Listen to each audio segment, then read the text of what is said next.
సంబంధించిన ఒక తరచూ మాట్లాడే ఒక మీడియా మిత్రుడు మొన్న ఎక్కడో మాట్లాడుతూ చెప్తున్నాడు ఏమని అంటే ఎవరు ప్రత్యేక హోదా ఇస్తే వాళ్ళతో మేము కలిసి ఉంటాము అని ఎప్పుడో జగన్ చెప్పాడు. ఇప్పటికి కాంగ్రెస్ పార్టీ ఇస్తుందంటే అవసరమైతే మేము కాంగ్రెస్తో కూడా ఉంటాము, ఇంకొకటి ఏం లేదనే ఒక సంకేతం ఇప్పటికే చాలా ముఖ్యమైన వర్గాల నుంచి వస్తుంది. నిజానికి జగన్ 2014 ఎన్నికలకు ముందు UPA is our natural choice అనేవాళ్ళు. బీజేపీ పెరిగి ఇదంతా అయిన తర్వాత కేసీఆర్కు జగన్కు అనేక మందికి అనేక సమస్యలు ఇట్లా వచ్చాయి, కానీ లేకపోతే పెద్ద డిఫికల్టీ ఏమి ఉండదు లాంగ్ టర్మ్లో. బికాస్ బేసిక్గా కాంగ్రెస్ పార్టీ కూడా చాలా క్రిస్టల్ క్లియర్గా వెళ్తుంది సార్. మన తులసిరెడ్డి మాట్లాడుతూ చెప్పారు ప్రత్యేక హోదా ఒకటి యూనివర్సల్గా అంటే రాయలసీమ చెప్తారు సార్. అదే తులసిరెడ్డి గారు జగన్ విషయం వస్తే చాలా నేను ఎక్కడో ఒకసారి ఇది కూడా చేస్తాను. ఆయన జగన్తో షర్మిలతో ఎట్టి పరిస్థితుల్లో కాంప్రమైజ్ అయ్యే పరిస్థితి ఉండదు. కాంగ్రెస్ ఓల్డ్ గార్డ్స్ కొంతమందికి మళ్ళీ ఇప్పుడు వచ్చి ఇదంతా ఏంటి అసలు ఇంతకుముందు ఇప్పటివరకు మేము లేమా ఇలా ఉంది. అదే ఓల్డ్ గార్డ్స్ను ఇముడ్చుకోవటం అనేది షర్మిలకు ఒక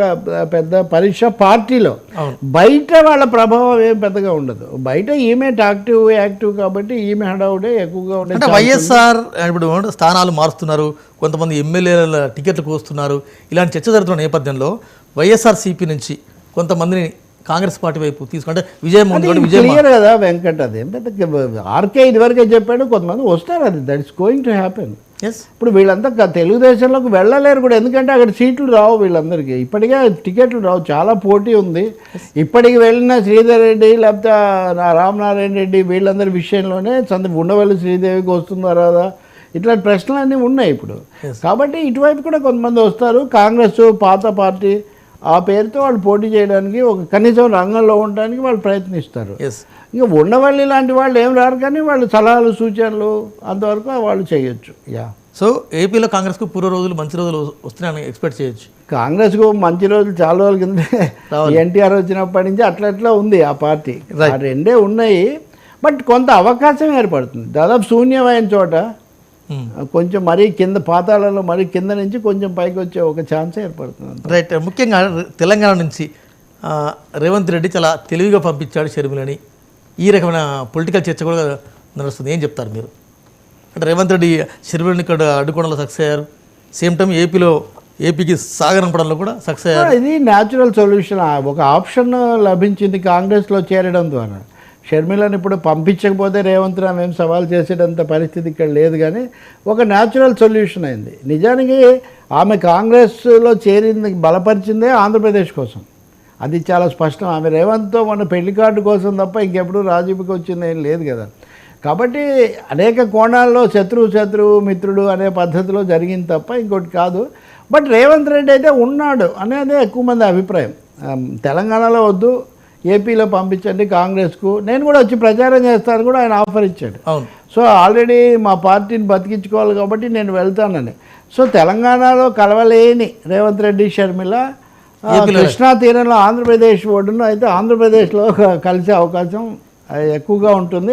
వాళ్ళ గురుడు కాదని కూడా, ఏది వాళ్ళ గురువు గారిని కాదని కూడా, గురువు గారు ఒక గురువులు శిష్యులు గురుపై పరంపర అంతా పరిస్థితిని బట్టి మారిపోతూ ఉంటుంది.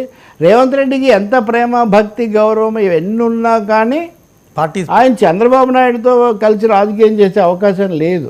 చంద్రబాబుతో కలిస్తే ముఖ్యమంత్రిని కాలేను అనే నిర్ధారణకు వచ్చాక ఆయన కాంగ్రెస్లో చేరారు కదా. నేను ఇంకో విషయం చెప్తాను, ఈరోజు కూడా మీడియాలో వచ్చింది. ఆయన 2013లోనే ఇది ఉంది కదా, ఈ ఫార్మా ఇండస్ట్రీ తర్వాత రియల్ ఎస్టేట్ వీటికి ప్రాధాన్యత ఇస్తానని చెప్తూ ఇవన్నీ ఏవో పెద్ద అప్పుడే మొదలయ్యి 2004లోనే మొదలయ్యడం సరికాదు, 1993లోనే కాదు, అంతకుముందు మా ప్రభుత్వ హయాంలోనే మొదలైనాయి చెప్తున్నాడు. అంటే చంద్రబాబు హయాంలోనే మొదలు కాలేదు, కాంగ్రెస్ హయాంలో మొదలయ్యాయి అని చాలా స్పష్టంగా దావోస్లో ఇచ్చిన ఇంటర్వ్యూలో రేవంత్ రెడ్డి చెప్తున్నాడు. ఆయన రాజకీయ అవసరం కదా. ఇప్పుడు రేపు కేసీఆర్ని ఎదుర్కోవడానికి కూడా ఇప్పుడు కేటీఆర్ మేము డెవలప్ చేసేవాడు, మీరు కాదు మా జనార్దన్ రెడ్డి. అందుకని రాజకీయాల్లో ప్రయోజనాలే ఉంటాయి, అంతేగాని శాశ్వతంగా ఒకటే ఉంటుందని మనం ఏమి చెప్పలేము. అది ఆయన తప్పకుండా ఏపీకి వెళ్ళి ప్రచారం చేస్తాడు కాంగ్రెస్ పార్టీకి. షర్మిల అయినా ఒక వేదిక మీద అండ్ తెలంగాణలో కలవడానికి రేవంత్కి అభ్యంతరం, కానీ ఆంధ్రలో కలవడానికి ఏం అభ్యంతరం. సో రేపటి నుంచి ఆంధ్రప్రదేశ్లో 3వ రాజకీయ పార్టీ ఒక థర్డ్ ఆల్టర్నేటివ్ ఫోర్స్ అయితే విమేసే 4th 5th అనాలి మనం, ఎందుకంటే 3 ప్రాంతీయ పార్టీలు బీజేపీ ఉన్నాయి కాబట్టి ఇది 5th పార్టీగా ఒకటి వస్తుంది. ఆ తర్వాత లెఫ్ట్ పార్టీస్తో ఎవరు ఏం చేస్తారో, తర్వాత కొత్తగా జేడీ లక్ష్మణ్ పెట్టిన పార్టీ ఇవన్నీ కూడా ఎవరైనా కలుస్తాయా కలవా, కొంత రాజకీయ ముఖ చిత్రం అయితే మారుతుంది.